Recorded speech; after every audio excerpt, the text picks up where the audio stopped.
Bienvenue à vous tous. C'est Dalia Show, le live du 18 juillet 2020. Aujourd'hui, comme annoncé, nous allons parler de qu'est-ce qu'il faut savoir pour...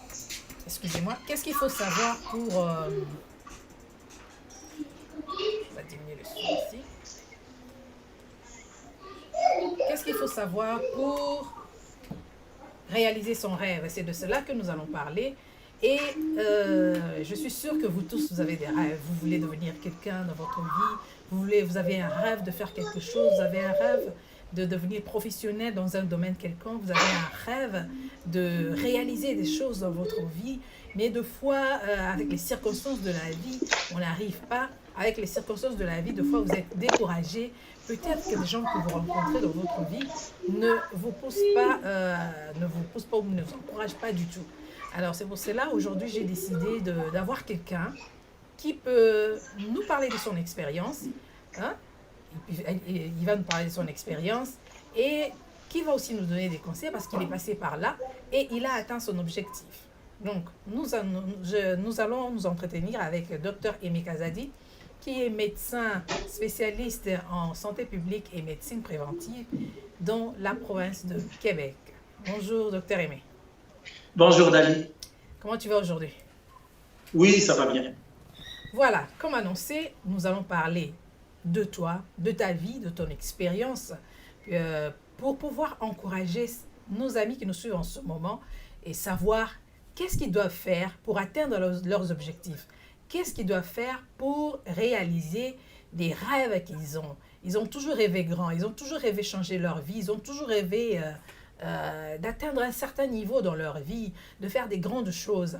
Mais il y a certains obstacles et ils ne savent pas ce qu'ils doivent faire. Alors, première question, est-ce que tu as toujours rêvé de devenir médecin dans ta vie? Je te surprendrai. Lorsque je grandissais, à une certaine période de ma vie, je pense que primaire jusqu'au secondaire, j'ai jamais pensé devenir médecin. Moi, je suis très mécanique. Je pensais devenir ingénieur, pilote, quelque chose de ce genre-là. Mais c'est à la fin de mes études aux humanités, au high school, comme on le dit, ça c'est au Congo, que l'idée de faire la médecine est vraiment, ça m'a pris. En fait, ça m'a pris comme l'idée de faire la médecine, de sorte que je n'avais pas obtenu en ma première année une inscription en médecine et j'étais inscrit en pharmacie, qui est aussi une branche très noble que j'aime bien. Mais à la fin de l'année, de cette première année où j'ai terminé avec brio, tout le monde m'attendait à continuer en deuxième année en pharmacie. Tu as changé d'avis. J'ai changé d'avis, voilà. Ça m'a rattrapé et je suis allé faire la médecine.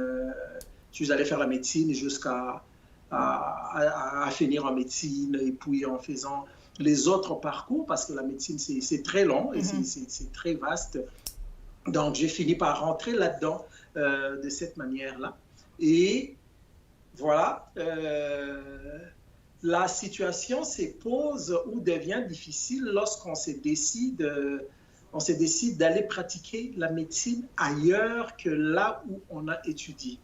Parce que là où on a étudié, quelqu'un qui a étudié aux États-Unis connaît bien le système américain, quelqu'un qui a étudié au Canada, le système canadien, quelqu'un qui a étudié en Belgique, oui, le système belge, ou français qui a étudié en France, celui qui a fait sa médecine en Afrique du Sud, oui, le système sud-africain, mais celui qui a fait sa médecine au Congo s'est adapté aussi au système congolais. À vrai dire, on est plus à l'aise de travailler directement là où on a fait la médecine, parce que toute l'organisation des services et les différents stages, par exemple, sont façonnés et sont faits sur place. Donc, on est facilement adapté et lorsqu'on veut travailler par après, on rentre juste dans les différentes lignes qu'on a déjà eu à avoir et on a déjà eu à voir et à s'exercer, de sorte que par après, c'est plus facile. Mais la plus grande question,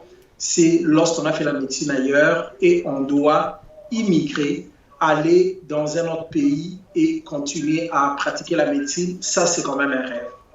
Mais qu'est-ce qui vous a changé d'avis? Là, tu ne nous as pas dit, tu es allé trop vite. tu as fini en médecine, tu as fini le premier gradué en médecine, et puis après, pouf, tu changes d'avis alors que l'humanité, tu pensais déjà faire autre chose. Qu'est-ce qui s'est passé dans l'entretemps pendant cette année de premier graduat? Pendant l'année, en fait, même avant l'année de premier graduat, dans ma tête, c'était médecine. Mais en pharmacie, c'est parce que je n'avais obtenu l'inscription qu'en pharmacie. Ceux qui ont étudié chez nous savent comment ça se passe. C'est des quotas régionaux, des choses comme ça. De sorte que moi, je n'avais obtenu l'inscription qu'en pharmacie. Et donc, dans ma tête, ça ne tournait pas pharmacie, ça tournait médecine. Donc, et je voulais vraiment le faire, de sorte que c'est le premier exemple là. Je tenais tellement à faire cette médecine-là que, rendez-vous compte, lorsqu'une année académique a commencé, ceux qui ont fait l'université peuvent comprendre, avoir passé 3 mois dans un cursus, d'arrêter et d'aller poursuivre les autres mois dans l'année suivante. Ce que je veux dire, c'est que lorsque j'ai passé en deuxième graduat, comme n'étant pas sûr que j'obtiendrais mon transfert, j'ai continué à étudier en deuxième graduat pharmacie. Donc, j'ai passé mes 3 mois d'études en deuxième graduat pharmacie en faisant les interrogations, en les réussissant aussi. Mais lorsqu'on m'a dit finalement que en début janvier, ton transfert sera effectif, je me suis dit, je pars. Mais en sachant bien sûr que j'ai un retard de 3 mois pour cette année-là. Ah, il fallait se rattraper, hein?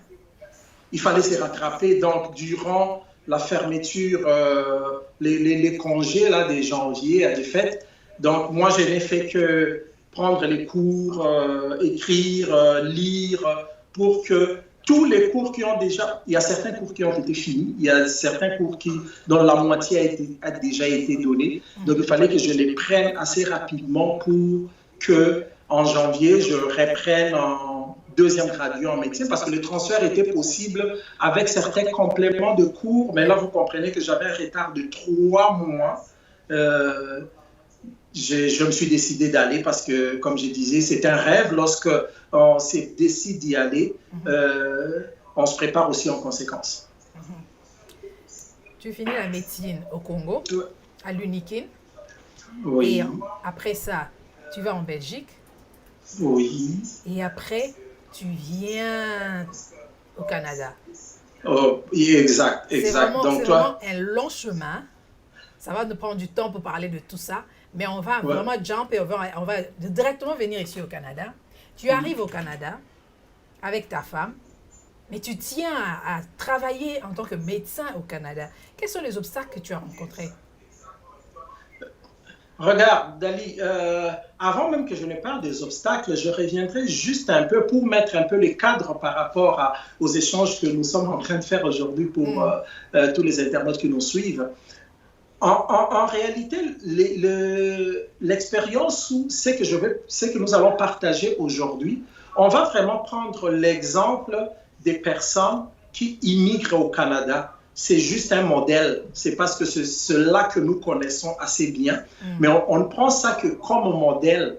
Mais ça peut arriver aussi que quelqu'un n'immigre pas au Canada, il immigre aux États-Unis, il immigre dans un autre pays. Ça reste presque la même chose, mais il faut tenir compte de certaines réalités qu'il y a dans chaque coin du monde. Donc, c'est pourquoi on se servira de ça comme exemple. Mais ce n'est pas le modèle, ce n'est pas le seul modèle, ou bien ce n'est pas le modèle parfait. Donc, on se servira un peu de ça parce que le Canada, c'est un pays d'immigration, donc on attend vraiment les immigrants. Ce n'est pas comme ailleurs où on n'attend personne, mais on n'attend personne, mais les gens tiennent à rester. Mais ici, on attend les immigrants. Donc, lorsque vous arrivez, vous savez qu'on vous attend, mais il y a effectivement beaucoup d'obstacles. Lorsqu'on immigre essentiellement au Canada, après avoir fait des longues études, c'est comme si on s'est dit, si j'arrête tout ce que je peux faire par rapport à ces longues études, on peut garder un goût amer en se disant, mais pourquoi j'avais étudié aussi longtemps pour ne pas venir pratiquer ça. Voilà. Ça, c'est un sentiment qui grandit beaucoup dans les personnes qui immigrent. Donc, quelqu'un qui a fait, je donne un exemple, là, tu disais terminer la médecine, après la médecine, terminer une spécialisation en pédiatrie, terminer un fellow à l'Université catholique de Louvain, et puis aller travailler avec Médecins sans frontières et se dire finalement, je vais aller au Canada, je vais immigrer. Tu regardes toute cette expérience derrière et puis tu te dis, est-ce que je dois faire autre chose parce que où je dois foncer. Dans la majorité des cas, je viens de dire, lorsque les gens regardent tout ce qu'ils ont fait avant, dans la majorité des cas, ils se disent, cette expérience ne peut pas tomber ou aller dans l'eau. Je vais vraiment, je veux rêver, comme on dit. Mais puisque tu venais de la Belgique, tu étais en Belgique, qu'est-ce que tu imaginais en venant au Canada? Premièrement, tu avais vraiment, tu étais vraiment déterminé, tu avais vraiment la foi que comme je vais au Canada, donc ça va vraiment marcher et je vais faire ce que je veux. Dès le départ, j'avais cette conviction-là. Mais vous savez, tu peux avoir la conviction tant que tu n'es pas dans le pays, tu es loin. Ça peut ne pas être proche de la réalité. J'avais cette conviction-là. Je vais d'ailleurs te dire une confidence. C'est que je m'étais dit, en 3 ans, il faut que je sois capable de pratiquer la médecine. Donc, ce qui est passé d'abord dans ma tête, c'était que c'est possible, mais je me donne une durée de temps et la durée de temps était assez claire dans ma tête. Je me disais, oui, je vais au Canada, je connais bien les principes qu'il y a avec les évaluations de diplôme des médecins et tout, et par rapport à ce que j'avais fait, je m'étais mis comme moi-même une limite dans lequel, parce que tout projet, à part les buts, le timing doit être déterminé pour réussir. Il faut avoir un délai. Il faut avoir un délai qui est clair et l'autre secret, c'est que moi-même, je m'étais soumis à ce délai-là. Alors, je m'étais dit, en 3 ans, il faut que je sois capable de pratiquer la médecine. Bien sûr, en utilisant tous les moyens possibles qui étaient là par rapport à ma formation. Par rapport à ma formation, ça veut dire j'allais tenter tout ce qui est mis à la disposition de médecins étrangers, parce que j'entrais comme médecin étranger. En passant, toute personne qui a étudié, qui n'a pas fait sa médecine au Canada et aux États-Unis, est considérée comme diplômé hors Canada et États-Unis. Donc, il est diplômé étranger, en fait. Donc, ils sont soumis à ces examens. Ils sont soumis.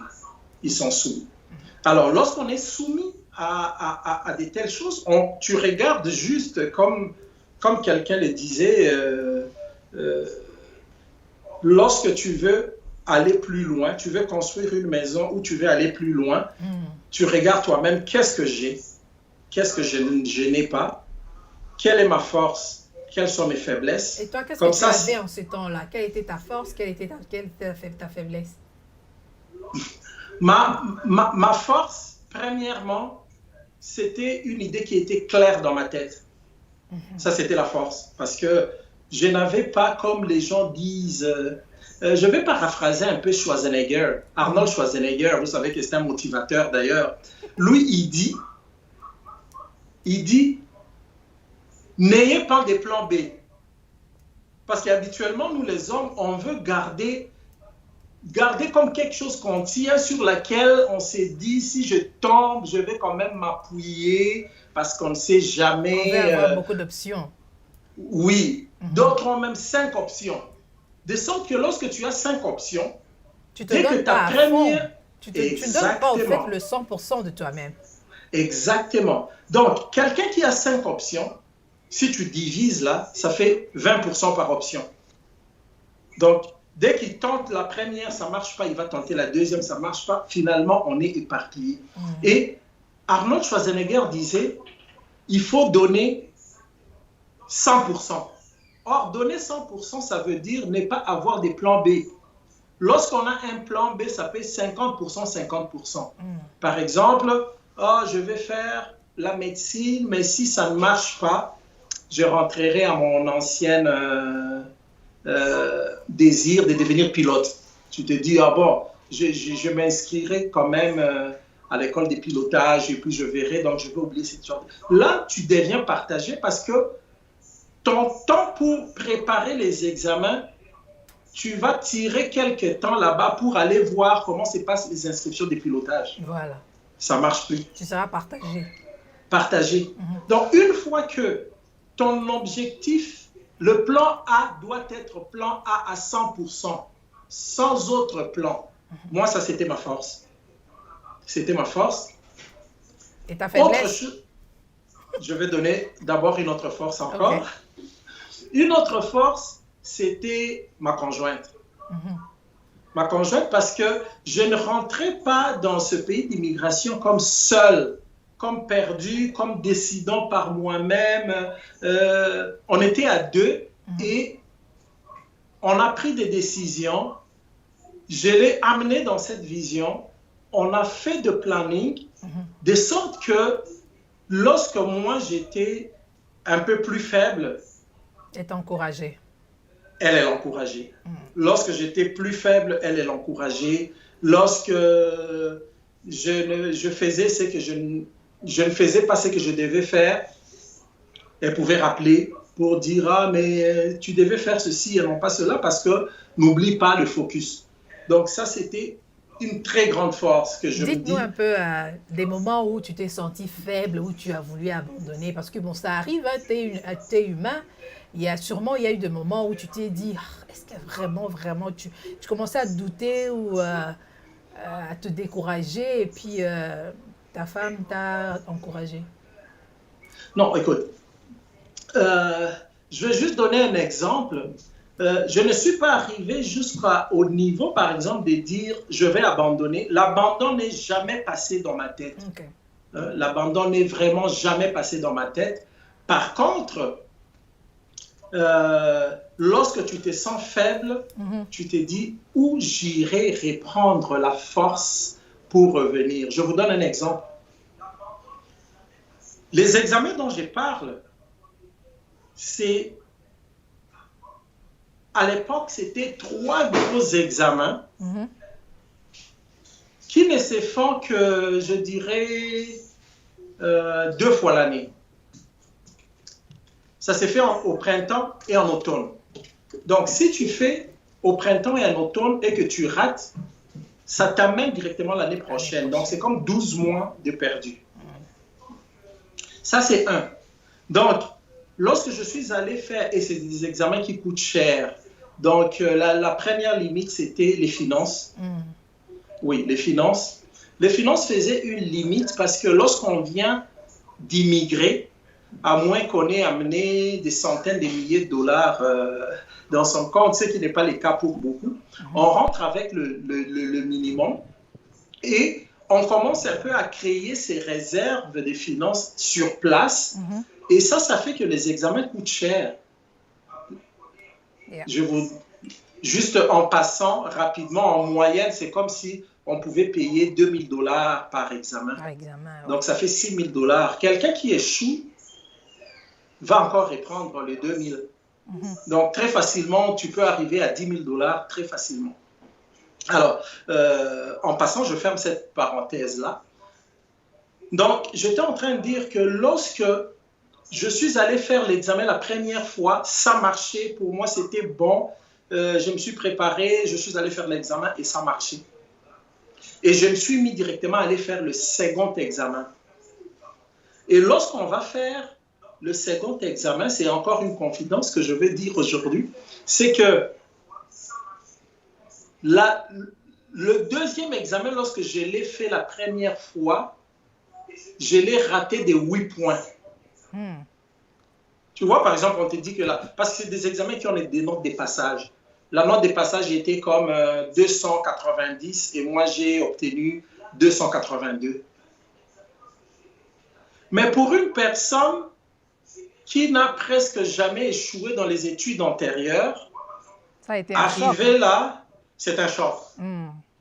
Arrivé là, c'est un choc. Et je me rappelle d'ailleurs, en rentrant à la maison, lorsque je l'ai dit à ma conjointe, elle pensait que je blaguais. Parce qu'elle savait les jours où ça sortait. Et puis, je lui ai dit, ah, mais cet examen, ça n'a pas marché. Elle m'a dit, ah bon? Ça n'a pas marché? Non, dis-moi que ce n'est pas vrai. Moi, je lui ai dit, non, ça n'a pas marché. J'ai sorti le papier, je lui ai montré que c'était avec 8 points de moins pour atteindre la note de passage. Et ces jours-là, elle m'a dit, parce que mon petit prénom qu'on nous surnommait lorsqu'on grandissait, on m'appelait le savant. Et il m'a dit, et elle m'a dit, ah, les savants, zut, les savants n'ont pas réussi. En fait, c'est ce qu'elle a dit. Elle dit, ah, les savants n'ont pas réussi. Les savants ont une fois échoué. Tu vois? Ça, c'était comme la période où je me suis senti comme seul, un peu faible, mais elle n'est jamais restée sur cette parole-là, parce que c'était lorsque je lui ai montré les papiers directement et qu'elle a vu que c'était 8 points, mais elle m'a dit non, mais avec 8 points, tu vas réussir. Ouais. Regarde, c'est dans 6 mois l'autre examen, prépare-toi et puis tu vas réussir. Tu vas recommencer et réussir. Tu vas recommencer et réussir. Et exactement, c'est ce qui s'est passé. Donc, dans 6 mois, tu t'es préparé dans les 6 mois et l'examen s'est passé et tu as passé. Oui, l'examen est arrivé, 6 mois sont arrivés et j'ai réussi. Donc, ça fait que, comme tu disais, c'est pourquoi j'ai parlé de ça comme une force. D'avoir une partenaire, une conjointe qui prend la vision que tu donnes, qui emboîte les pas dans ce que vous avez fait, parce que depuis qu'on se connaissait, elle me connaissait déjà comme médecin, donc pour elle, j'étais le premier médecin avec qui elle était, donc elle vivait depuis, et puis depuis qu'on s'était mariés, j'étais médecin, donc pour elle, que j'atteigne cet objectif-là, rentrer essentiellement aussi dans sa vision. Donc, c'était un très bon support. Donc, c'est très important d'avoir un partenaire qui te soutient moralement, psychologiquement. Très, très, très important. Une fois que ces soutiens-là n'existent pas, c'est difficile de réussir. Parce que lorsque je parle des examens, là, ce n'est pas des examens comme tu lis la veille et puis tu vas faire et puis tu réussis. Non, parce qu'il y a même des gens qui sont très intelligents, qui sont allés plusieurs fois et puis qui n'ont pas réussi juste parce que la préparation n'était pas bonne. C'est ce genre d'examen où on te donne 195 questions et puis tu dois répondre ça en 3 heures. C'est comme si une question va pour 1 minute ou 30 secondes de fois. Donc, oui, c'est vraiment ce genre d'examen. Donc, ça a été une très bonne opportunité. Mais là, alors, oui. Deux fois, nous voyons aussi des gens, quand ils ont un rêve, les hommes, deux fois aussi, quand ils ont un rêve, ils se focalisent tellement sur le rêve qu'ils oublient leur femme. Et nous voyons leurs conjointes commencent à se plaindre par-ci, par-là, parce qu'elles se sentent délaissées. L'homme est tellement focalisé et la femme disparaît au fait de sa vie. Donc, qu'est-ce que vous pensez de ce genre de comportement? Non, mais Dali, tu as complètement raison. Donc, lorsque je parlais, je donnais l'exemple que moi, j'ai eu un bon support, mais ça dépend aussi de mon comportement à moi. De mon comportement à moi, ça veut dire, l'exemple que tu as donné, si je me donnais complètement à mes projets sans qu'elle ne se sente intéressée, sans qu'elle ou bien qu'elle se sente un peu comme démotivée, comme mise à part, je n'allais pas réussir. Parce que finalement, ça va apporter la chicane, comme tu dis, et puis le partenaire ou la partenaire va se sentir frustré et va se dire sûrement que je n'y suis rien dans ces projets, je vais le laisser évoluer sans qu'il apporte un peu le soutien. Et comme je t'ai dit, lorsqu'on a un partenaire et que le partenaire vient vous assister, vous devenez plus fort. Mais lorsque vous avez un partenaire et que le partenaire ne vous assiste pas, ne croyez pas que vous allez rester... Non, vous devenez plus faible. Oui. Là, ça devient... Vous devenez plus faible. Effectivement. Je vais donner un exemple. Et dans ce parcours-là, par exemple, il y a tellement des... comment je dirais il y a des prix à payer. Les prix à payer. Des sacrifices à faire. Des sacrifices à faire, c'est par exemple, tu sais que tu n'as pas d'argent. Je donne un exemple. Tu sais que tu n'as pas d'argent, mais tu sais que tu dois travailler pour avoir l'argent. Mais au même moment, tu sais que tu dois étudier pour réussir aux examens. Mais toi-même, tu sais que si tu prends beaucoup de temps pour travailler, tu auras l'argent, mais tu n'auras pas le temps pour étudier, donc tu échoueras à l'examen. Comment faire la part des choses pour faire les bons choix? Les temps pour travailler et les temps pour étudier. Cet équilibre doit être tellement harmonieux que s'il penche d'un côté ou de l'autre, tu échoues il y a des conséquences. À ce que tu prépares. Il y a les conséquences, c'est paye cash. En fait. Les conséquences, c'est paye cash. Parce que, je donne un exemple, pendant les temps où tu prépares les examens, tu vas travailler, mais là où tu travailles à temps plein. Travailler à temps plein, ça veut dire travailler 40 heures par semaine. Lorsque tu travailles 40 heures par semaine, même si tu travailles 40 heures pendant 6 mois, oui, tu auras assez de moyens pour survenir à tes besoins, mais tu n'auras pas assez de moyens pour survenir à ton rêve parce que ton étude sera comme laissée de côté, ta préparation ne va pas être bonne et je dirais ton échec sera garanti. Et lorsque l'échec est garanti, ça te renvoie directement 6 mois, 1 année après. Mais lorsque ça te renvoie 6 mois, 1 année après, en fait, qui perd? C'est toi-même. Parce que les plus tôt quelqu'un immigre et s'y prend pour revenir à la hauteur, pour rentrer dans un ordre professionnel, pour lancer un business, les plus tôt la personne s'y prend, les mieux sont les résultats. Donc, tu es partagé entre le travail et la préparation des tests. Là, je pense que tu n'as pas assez de temps pour tes amis. Est-ce que de ce côté-là aussi, il faudra faire des sacrifices? Je pense que oui, il faut faire des sacrifices. Ça veut dire, nous n'avons que 24 heures par jour. Donc, si tu te donnes déjà 8 heures de sommeil, 8 heures pour travailler, il te reste 8 heures. Tu dois garder tes 8 heures pour ce qui te donne de l'équilibre et pour les études.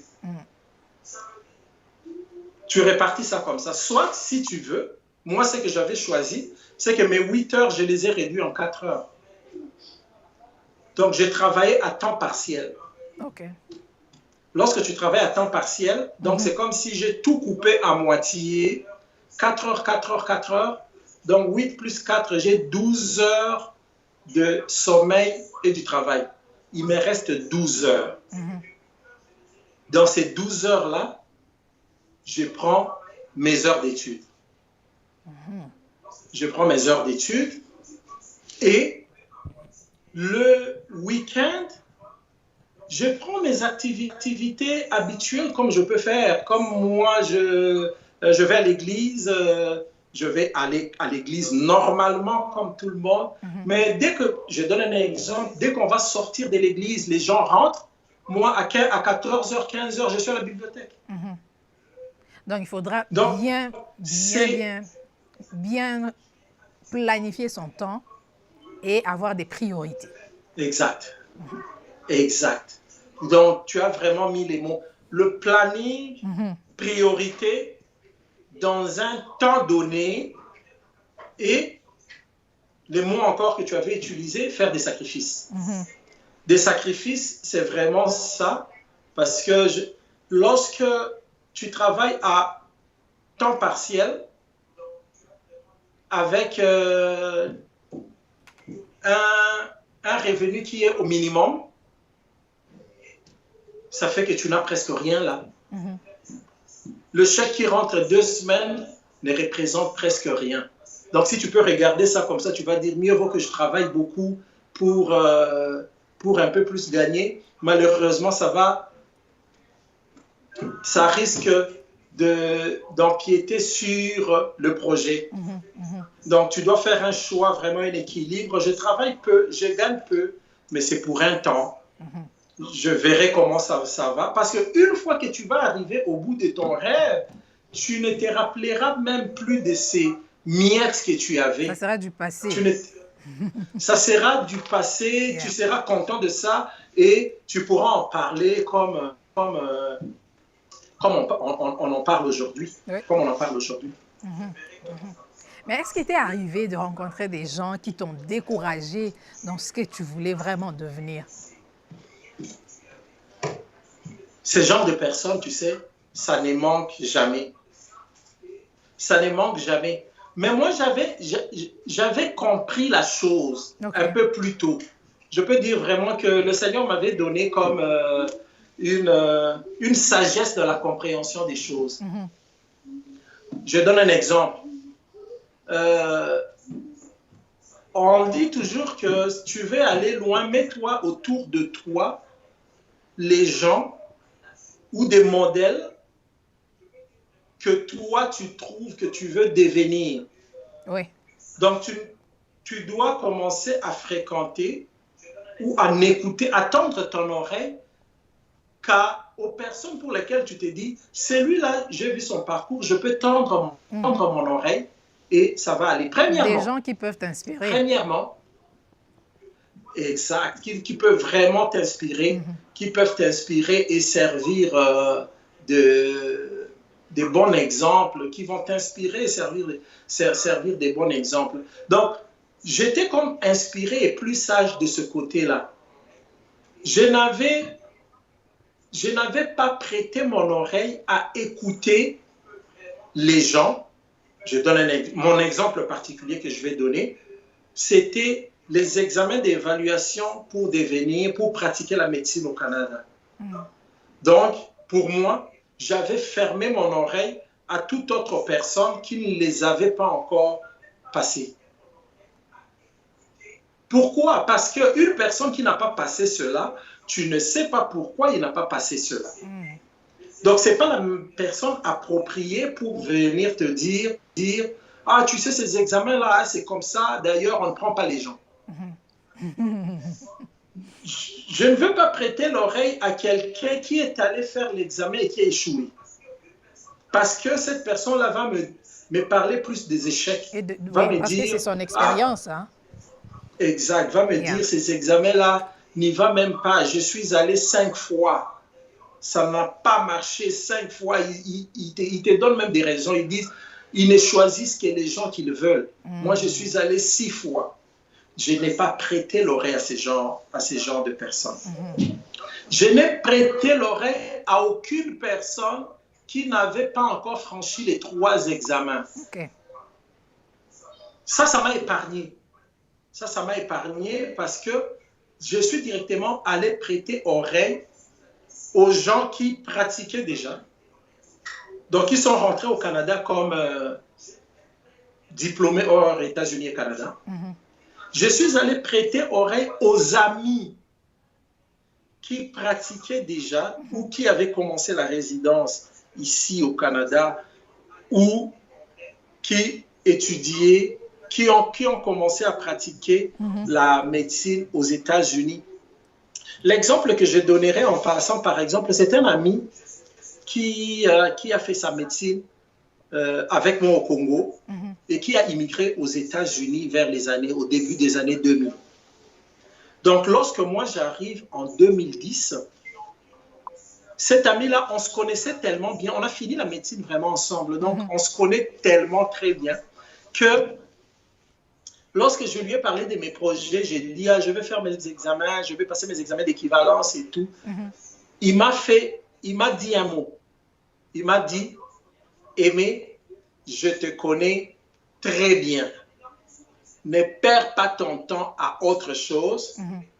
Tu vas faire ces examens et tu vas réussir. Je me suis accroché à ces paroles-là comme si c'était toute ma vie parce que je trouvais que c'était sincère. Ça venait d'un ami très proche et qui pratiquait déjà. Je le voyais. Je pouvais rentrer sur Internet, je mets son nom et je le vois dans un hôpital à New York.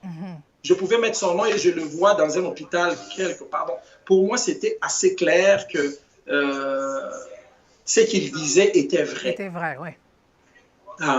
Donc, la plus grande difficulté, si je reviens, c'est d'écouter les gens qui ont tenté la même direction et qui ne sont jamais parvenus à réaliser le rêve. C'est le grand danger à les écouter. Mais il n'y a pas que ça. Il n'y a pas que ça, parce qu'on entend aussi beaucoup d'histoires. Il y a aussi certaines personnes qui ne sont jamais passées par là, mais qui pensent que, puisqu'ils ne rêvent pas de ça, donc c'est impossible. Puisque c'est impossible pour lui, donc ça doit être impossible pour tout le monde. Vous voyez? Oui, tu as complètement raison. C'est pourquoi je disais, les gens qui ne sont jamais passés par là et les gens qui ont passé, mais qui ne sont pas arrivés au bout. Ces deux groupes de personnes-là ne sont pas les meilleures personnes pour te dire exactement ce que ça prend. Ce sont des personnes à éviter. Éviter au maximum. éviter vraiment au maximum parce que, comme je disais, il y a question de temps. Il ne faut pas perdre les temps. Il ne faut pas perdre les temps parce que, Dali, tu sais ce qu'on appelle la fenêtre d'opportunité. Oui. Je vais expliquer la fenêtre d'opportunité. La fenêtre d'opportunité, c'est une fenêtre de temps et de circonstances qui s'ouvre pendant un temps et se referme après ces temps-là. Je donne un exemple. Je vais donner un exemple simple. Dans le domaine, actuellement, on est en train de vivre avec la COVID. Oui. Dans ma province, on veut régulariser, par exemple, les papiers de certains personnels de santé qui travaillent fort et qui ont travaillé, qui ont mis même à risque leur vie, pendant ces temps en prenant soin des malades. On veut régulariser leurs papiers. Donc, imaginez maintenant qu'une personne, il y a 6 mois, il devait faire une formation de 8 semaines pour devenir personnel de santé. Il a fait laisser l'opportunité parce qu'il se disait, que j'aille d'abord faire un tour chez moi au pays et puis je veux revenir, je ferai ça l'année prochaine. Donc, une telle fenêtre vient de passer, c'est tard pour cette personne. Oui, oui. Donc, et ce sont des fenêtres qui ne vont plus jamais, peut-être plus jamais revenir dans la vie, ces genres de fenêtres d'opportunité. Exact, peut-être plus jamais. Ça vient une fois la vie. Ça vient une fois la vie. Je donne un autre exemple. On fait la faculté de médecine qui dure 6-7 ans, par exemple. Et une personne, pendant une année, a décidé de ne pas étudier et a échoué. Lorsque les personnes terminent, on donne aux meilleurs une bourse pour aller à Harvard, faire la médecine, ou Oxford, faire faire une spécialisation. Après cette année-là, c'est la dernière année où on donne ce tel type de bourse.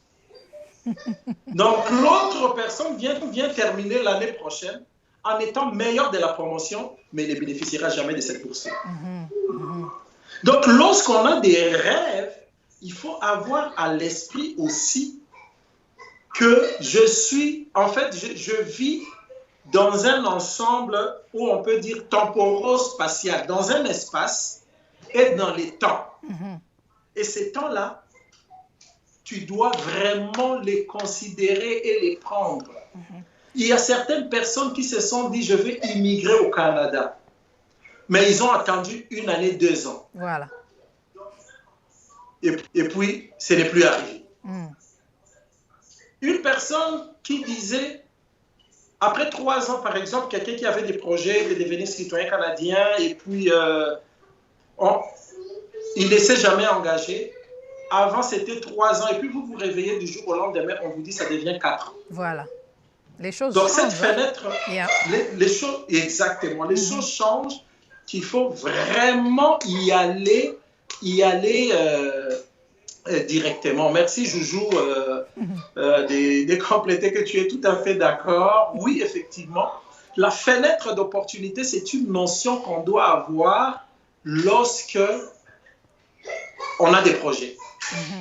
Donc, lorsqu'on a des rêves. Si je comprends bien, lorsqu'on a des projets, on ne doit pas négliger le temps, la notion temps. On ne doit pas négliger et on ne doit pas prendre... Et au fait, élargir au fait le temps qu'on a et toujours reporter pour demain, je vais le faire demain, je vais le faire demain, je vais le faire demain. Donc, il faut tenir compte du temps qu'on a, se donner un délai et se donner à fond. Parce que pendant ces temps, beaucoup de choses peuvent arriver. Donc, il faut se tenir prêt dans votre formation, dans vos études, être sérieux et s'entourer des gens qui vont vous encourager et enlever autour de soi tout ce qui peut vous distraire ou peut vous décourager et vous détourner de votre objectif. N'est-ce pas? Exactement, exactement. Merci beaucoup, DBN-NC, pour les compliments. Donc, comme tu dis, moi, je ne me vois pas en train de rêver et puis avoir le temps de voir autre chose, de poursuivre autre chose inutilement. Parce qu'il y a certaines personnes qui pensent que, bon, si je reste focalisé sur ça, la vie, je ne vais pas vivre finalement, on ne vit qu'une seule fois, vous voyez. Il y a des gens qui pensent comme ça. Ils ont des rêves, des grands objectifs, mais ils veulent vivre comme tout le monde. Je pense que quand on a des grands rêves, quand on veut accomplir des grands objectifs, atteindre des grands objectifs, on ne peut pas être comme monsieur tout le monde. Non, on ne peut pas être comme monsieur tout le monde. On ne peut pas vivre comme tout le monde. On ne peut pas jouir de la vie comme tout le monde. Parce qu'on et a... Pourtant, et pourtant, on jouit de la vie. On jouit de la vie, mais pas comme tout le monde. Exactement, exactement. Parce que on peut croire que c'est un peu... La vie devient terne. Mais je ne vois pas d'aussi grande joie d'atteindre un rêve que de vivre toute une vie dans la confusion et en se disant « Ah, si je savais, si je savais, si je savais », dans le regret. Sa vie à regretter. Exact, vivre sa vie à regretter. Dali, ici, je veux ajouter quelque chose par rapport à ceux qui nous suivent, pour les gens qui immigrent au Canada. Oui. Il y a un ami avec qui j'ai travaillé qui m'a dit un jour, et maintenant je le partage à tout le monde parce que c'est tellement vrai, sauf des très très rares cas, mais dans la majorité des cas, presque à 99,9% des cas, lorsqu'on immigre au Canada, si tu veux réaliser tes rêves, tu dois étudier. Tu dois, je bien dis tu dois, je le dis, lorsqu'on vient au Canada pour vivre et que tu veux t'en sortir et réaliser tes rêves, tu dois étudier. Ouais. Seulement, je vais préciser. 1, tu dois toi-même choisir quoi et quand. Quand, ça veut dire à un certain moment de ta vie au Canada, tu dois étudier. Bon, moi, je donne par rapport à ce que j'ai vu et ce que je perçois, je donne comme 5 ans. Soit que tu étudies à ta première année lorsque tu viens, comme certaines personnes disent, ils viennent, ils se disent, non, moi, avant que je ne touche quoi que ce soit, je vais rentrer à l'université, je vais au McGill, je vais à l'université de Toronto, à Ottawa, je fais mon bac ou ma maîtrise, la formation, une formation ici pour que je me relance. Ça, c'est la première possibilité. Certaines personnes font ça. Yep. Par rapport à leurs rêves et leurs raisons, je me dis, ils peuvent... ça dépend de comment on place les choses. D'autres personnes, à l'autre extrême, vont se dire, non, moi, je ne veux pas étudier directement la première année. Il faut que je comprenne comment ça marche. Il faut que je comprenne mon monde autour. Il faut que je comprenne le système et que je fasse un bon choix. Ce genre de personnes, c'est les gens qui, avant la fin des 5 premières années de vie,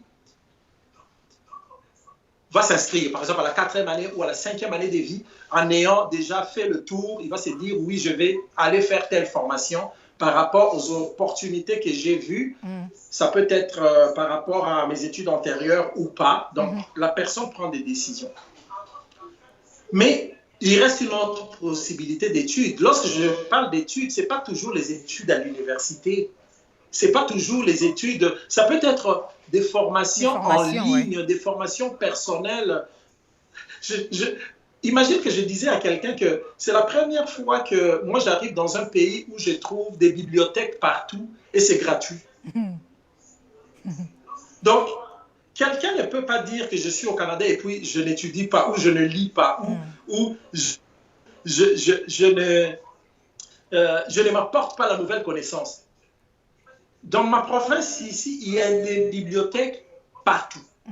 Et ces bibliothèques sont gratuites. Donc, lire et étudier, ce n'est pas seulement la formation à l'université, mais c'est aussi la formation de tous les jours. Je donne un exemple pour les médecins, le parcours que moi j'avais fait. Lorsque tu prépares tes examens, tu n'es inscrit dans aucune université. Donc, ça veut dire que tu n'es inscrit dans aucune université. Voilà. Tu étudies toi-même à ton rythme, comme tu veux, et tu t'inscris à l'examen, tu vas faire un examen. Tu vas seulement faire l'examen. Il n'y a pas... Il faut aller dans un auditoire, tu auras un professeur, quelque chose comme ça. Non, tu es libre. Rien de tout ça. Tu es libre, donc toi-même tu organises ton temps, toi-même tu vas lire, toi-même tu cherches quoi lire. La finalité réussit à l'examen. Donc, ces genres de formations, tu vois que de toute manière, il y a quelque part des études qui interviennent. Oui. Je connais une amie qui est dans le monde de la mode. Cette amie-là ne s'est pas dit je reste comme ça, je ne fais rien parce que j'ai déjà un support, par exemple, je suis dans la mode, j'ai déjà un support de mon conjoint, j'ai déjà un support de la société que j'ai lancée. Mais non, je l'ai vu, et dernièrement, j'ai vu d'ailleurs sa photo de graduation. Elle est allée ajouter spécifiquement ce qui lui manquait pour gérer une société de mode. Et elle a fait la formation à son rythme.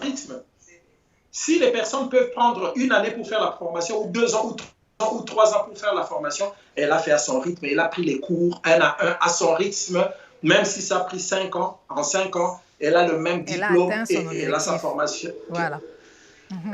Exactement. Donc, quelque part, on finit par étudier. Bonjour Jikaré, ça va? Il dit l'éducation est super important et la vraie liberté vient quand on arrive à travailler pour soi-même. grâce à l'éducation acquise. Oui, l'éducation est Exact, vraiment exactement. la clé. C'est que, Moi, je vais même dire... ce que J. Carré dit, uh-huh. Vas-y. Est tellement vrai que deux fois, je fais une parenthèse en dehors de l'immigration. Deux fois, j'ai dit à ma conjointe, comment est-ce possible qu'une personne qui a fait 6 ans primaire, 6 ans secondaire, une licence en droit, en économie, en journalisme, en beaucoup de choses, comment une telle personne, en ayant fait tout ça, tu peux rencontrer la personne 7e année après, la personne te dit « Ah, il n'y a pas du travail. » Mais comment un cerveau qui a étudié pendant autant d'années va encore se plaindre qu'il n'y a pas de travail? Donc, il va dire que il y a le chômage est là, il n'y a pas de travail. Je me dis, c'est juste inimaginable. C'est juste inimaginable. Parce que lorsqu'on a étudié, ce que J. Carré dit, on devient libre. Et le cerveau commence à réfléchir différemment. Ce n'est pas un cerveau de technicien qui attend à ce qu'on lui dise ce qu'il faut faire, comment le faire et tout. Non, le cerveau commence à réfléchir comment on gère ou on manage toute une vie, comment on gère et on manage des projets. C'est ce que les études nous donnent. Ouais. Les gens peuvent se plaindre en disant « Oh, mais on nous a donné les maths modernes, on nous a donné l'histoire, géographie, on nous a fait passer des interrogations. Qu'est-ce que ça nous sert dans la vraie vie ?» En fait, dans la vraie vie, Dali, tu ris, mais dans la vraie vie, non, parce que bon, ce sont des sujets dont on parle toujours avec des amis, même avec mes sœurs, des histoires qu'on ne trouvait pas importantes. Vous voyez, quand on était aux humanités, parce que bon, les professeurs nous énervaient, mais à la fin, quand on a grandi, on a vu que c'était important les maths. Moi, j'ai fait les littéraires. Ouais. Je pensais que je n'allais jamais avoir les maths parce que je n'aimais pas les maths. Et malheureusement, même en littéraire, nous avons eu les maths, on a eu même la physique. Ouais. Tu vois? Et c'est par après que j'ai compris, les mathématiques, en fait, aident les cerveaux à mieux réfléchir et à trouver des solutions. Vous voyez, dans la vraie vie, il y a tellement des interconnexions qui se créent. Voilà. Ouais. Donc, l'éducation, oui. c'est vraiment... je pourrais dire, ça donne une liberté à l'individu, une indépendance. Il faut vraiment que cette liberté-là soit vécue. Donc, en allant faire des examens, pour revenir à l'histoire que j'ai racontée, en allant faire des examens, lorsque tu termines les examens, parce que tu me parlais des difficultés, lorsque tu termines les examens en médecine, ça ne veut encore rien dire. Ça veut dire, je vais peut-être vous étonner, tu peux avoir fini tes examens comme ça et on ne te prend nulle part en résidence. Mais comment ça se passe pour, après avoir fini? Qu'est-ce qui se passe? Vous devez maintenant chercher vous-même ou bien il y a une institution qui vous envoie quelque part, qui vous place dans des hôpitaux pour faire la résidence? Non. Il n'y a aucun placement qui est fait. Donc, c'est toujours un challenge. C'est une démarche personnelle? C'est une démarche personnelle. Je donne un exemple. Si tu fais des examens et tu t'arrêtes là, oui, on va te donner, on dit que oui, on te donne un document, tu as réussi, tu deviens licencié du collège, licencié du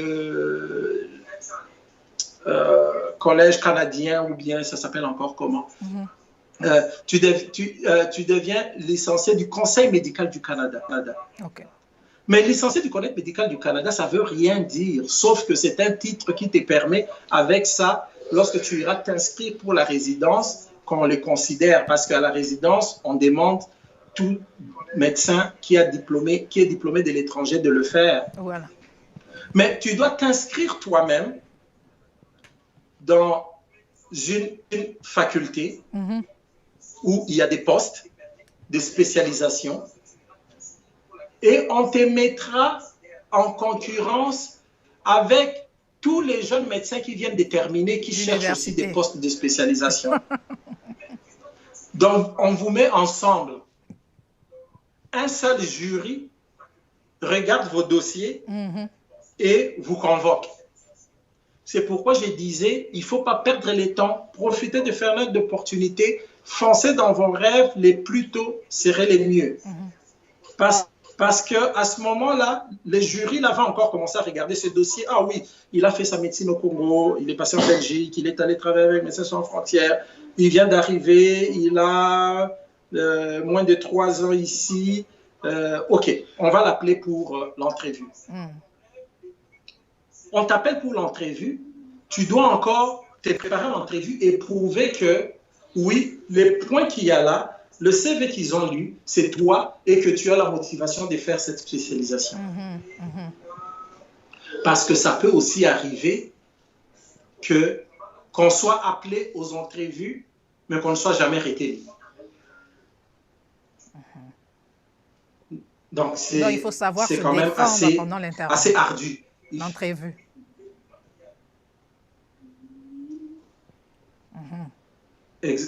Exactement. Durant l'entrevue, il faut avoir une coche au-dessus pour qu'on te retienne même parmi les enfants qui ont fait l'université ici. Donc, tu ne peux pas aller à cette entrevue en te disant « Ah, mais je sais parler » ou bien je sais que je communique bien. Non, il faut bien se préparer. C'est autant important que les examens. Parce que tu rates l'entrevue, on ne te prend pas, tu attends 12 mois. Parce qu'on ne recrute le médecin pour la spécialisation qu'une fois l'année pour tout le Canada. Donc, si tu rates un recrutement cette année, ça va directement à l'année prochaine. Donc, c'est encore 12 mois de perte. Donc, il faut faire tous ces efforts pour qu'à la première occasion qu'on te prenne, et ça, c'est beaucoup de pratique, d'entrevue, beaucoup de préparation pour que tu sois au meilleur de tes formes. Une fois que c'est fait, si on retient ton dossier, tu vas passer à ce qu'on appelle ça les jumelages. Parce qu'en fait, c'est quoi? Les universités vont recevoir les listes des candidats, mais les universités ont aussi écouté des gens qu'ils avaient convoqués à l'entrevue. Les universités vont faire leur liste en disant oui, pour nous, les meilleurs étudiants, c'était Joël. Le deuxième, c'était Dali. Le troisième, c'était Joujou. Le quatrième, c'était Aimé. Maintenant, moi aussi de mon côté, Dali de son côté, Joujou de son côté, Joël de son côté, s'ils ont fait des entrevues dans plusieurs autres universités, ils vont mettre aussi en ordre leurs choix. Les 2 choix seront mis dans une machine.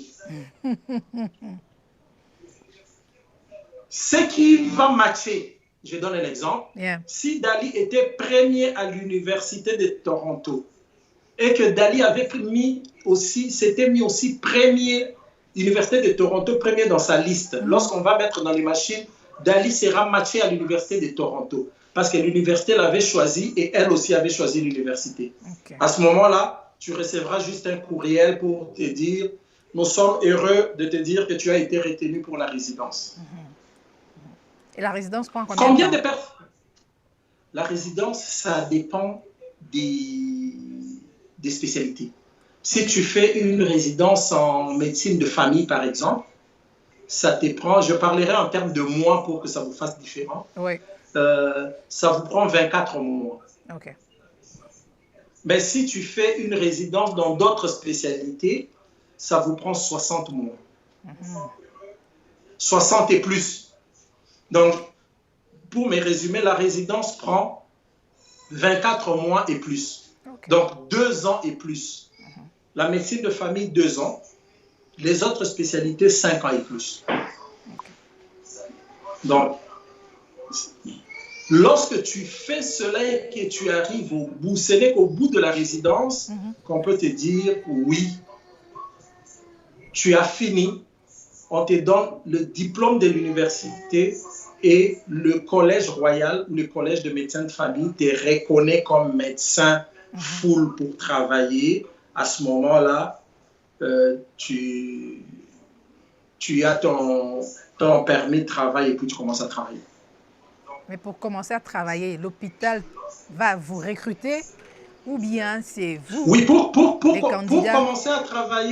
pour commencer à travailler, c'est aussi pareil. Les hôpitaux ont des besoins. OK. Les hôpitaux ont des besoins et nous aussi, ceux qui ont fini ont aussi des besoins. Par exemple, tu te dis, moi je vais travailler à Ottawa. Par exemple, tu te dis, moi je vais travailler dans un petit village. Moi je vais travailler plus loin dans la campagne. OK. Mais ça doit correspondre aux besoins qu'ils ont sur place. Donc, tu vas encore écrire et faire des démarches s'ils retiennent ton dossier, parce que vous pouvez être plusieurs à écrire et à faire les mêmes démarches.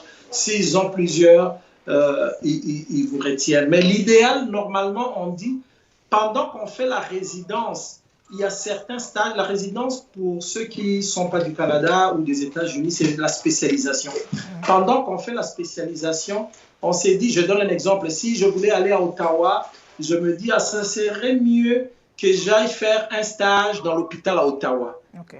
Pour qu'au moins le monde du coin me reconnaisse, parce que lorsque je vais réintroduire mon dossier, ils diront, ah non, Aimé, on l'avait déjà vu, on les connaît, il est bon, il ne va pas perturber les équipes, ça va marcher, par exemple.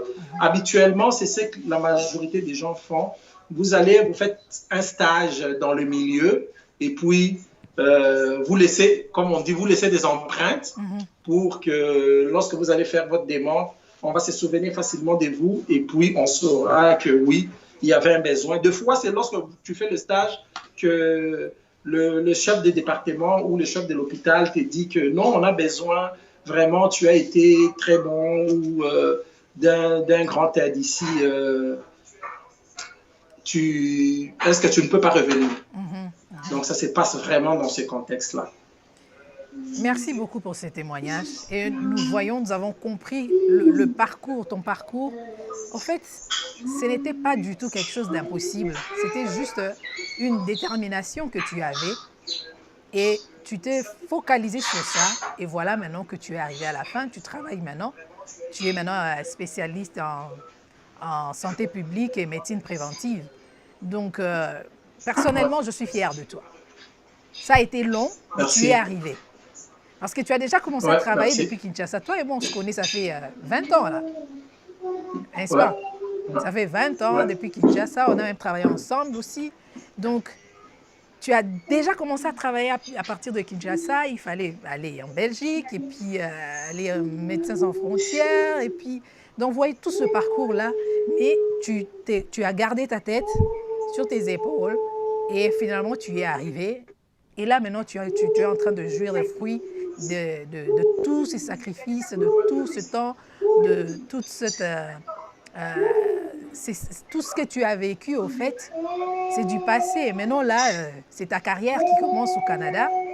Et personnellement, je suis vraiment, vraiment fière de toi. Et je pense que nos amis qui ont le même projet que toi, qui vont suivre cette émission et vont prendre vraiment vos conseils et le mettre en pratique.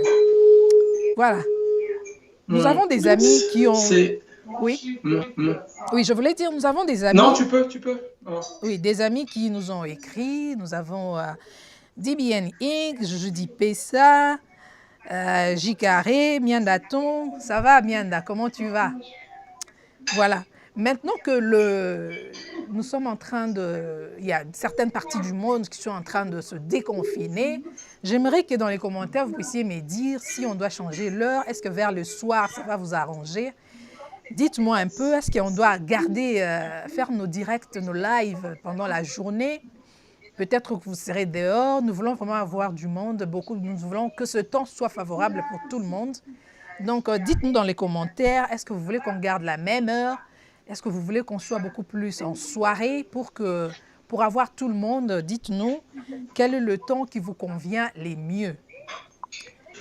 Voilà, Dr Kaza dit ce que j'ai retenu. Quand on a un rêve, donc on ne doit pas avoir un plan B. Juste avoir... Idéalement, pas des plans B. Pas des plans B pour se concentrer et donner le 100% de soi dans ce projet.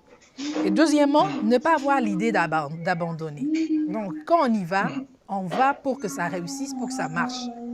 On ne va pas pour abandonner, pour se décourager et pour faire autre chose. Donc, quand vous avez votre rêve, gardez-le. Gardez-le dans votre cœur et donnez toute votre énergie. Et puis, avoir un partenaire qui vous encourage. Donc, si par exemple, vous n'êtes pas marié, Oui, être très entouré au important. moins des gens qui sont positifs, qui comprennent votre vision, des gens qui vont vous dire « Ah, c'est bien ce que vous faites », qui vont vous servir de booster, qui vont vous pousser toujours à aller de l'avant, qui vont aimer d'ailleurs ce que vous faites. Parce qu'il y a des gens qui sont aigris, qui ne voudront pas que vous puissiez arriver à ce niveau-là. Voilà, donc il faudra aussi tenir compte du facteur temps. Le temps ne nous appartient pas. Donc planifiez, donnez-vous à fond, donnez-vous un délai pour la réalisation de votre projet. Si vous allez retourner aux études, donnez-vous du temps, donnez-vous un délai que dans ce délai, je vais finir mon bachelor, je vais finir mon master, je vais finir mon PhD afin d'atteindre mon objectif. Donc, il ne faut pas prendre à la légère ou jouer avec le temps, faire n'importe quoi. Donc, ça nous ramène au point où il faut avoir des priorités. Placer des priorités. Les priorités qui vont vous aider à toujours à garder le focus sur votre objectif et n'arrêtez jamais d'apprendre. N'arrêtez pas d'apprendre, continuez à apprendre, continuez à lire, continuez à prendre des formations qui vous cadrent avec votre rêve. N'est-ce pas, Dr. Aimé? Exactement. Je terminerai d'ailleurs peut-être, Dali, par un petit témoignage. Nous sommes en 2020. En 2017, il y a une personne qui est venue me voir, qui a étudié et fait la spécialisation que j'avais fait au Congo dans la même université. La personne est venue me voir pour me dire... Au Congo, tu as fait la pédiatrie, hein? Parce qu'au Congo, on te connaît comme pédiatre. Exactement. Voilà. Donc, la personne est venue me dire pour me demander comment on fait.